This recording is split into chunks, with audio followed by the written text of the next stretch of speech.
बांसुरी स्वराज का राजनीति में आना इत्तेफाक नहीं है। 3 साल पहले मोदी ने कर दी थी बहुत बड़ी भविष्यवाणी। सुषमा स्वराज के निधन के बाद सबसे बड़ा ये सवाल था कि आखिर उनकी जगह क्या कोई ले पाएगा। किसी ने कहा स्मृति ईरानी बीजेपी की नई सुषमा स्वराज बनेंगी, तो किसी ने कहा नवनीत राणा सुषमा स्वराज की तरह फायर ब्रांड नेता बनेंगी। लेकिन अब बांसुरी स्वराज की राजनीति में कूदते ही दिल्ली में हलचल तेज हो गई है। सबसे बड़ा खतरा अरविंद केजरीवाल के लिए है, लेकिन ये खतरा अचानक नहीं पैदा हुआ है। इसकी भविष्यवाणी पीएम मोदी ने उसी दिन कर दी थी जब सुषमा की शोक सभा में मुरली मनोहर जोशी, एलके आडवाणी जैसे बीजेपी के भीष्म पितामह बैठे थे। जिस दिल्ली में अरविंद केजरीवाल का राजनीतिक दबदबा है, उसे खत्म करने के लिए अब मोदी ने सुषमा स्वराज की फायर ब्रांड वकील से नेता बनी बेटी बांसुरी स्वराज को मैदान में उतार दिया है। बांसुरी के तेवर मां सुषमा से भी ज्यादा तल्ख है, लेकिन मोदी का प्लान क्या है इसे समझिए। बांसुरी स्वराज 16 साल से कानूनी पेशे में है और क्रिमिनल लॉयर है। लंदन से कानून की पढ़ाई की है, बैरिस्टर की पदवी है। देश के कई बड़े हाई प्रोफाइल लोगों की तरफ से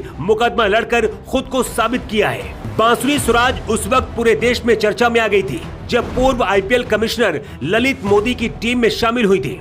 देश भर में बहुत बड़ा मुद्दा बन गया था। विरोधी पार्टियों ने सवाल उठाया तो बीजेपी ने बांसुरी का बचाव करते हुए कहा था कि सुषमा स्वराज की बेटी का अपना प्रोफेशन है और वो अपने काम करने के लिए आजाद है। सुषमा स्वराज का 2019 में निधन हुआ था और 3 साल बाद भारतीय जनता पार्टी ने बांसुरी को प्रदेश बीजेपी में लीगल सेल की सह संयोजक नियुक्त किया है। बांसुरी बीजेपी से जुड़ी रही है, लेकिन संगठन में पहली बार उन्हें नियुक्ति दी गई है। 3 साल पहले सुषमा स्वराज की शोक सभा के दौरान ही पीएम मोदी ने कहा था कि बांसुरी में उनकी मां सुषमा स्वराज की छवि दिखती है।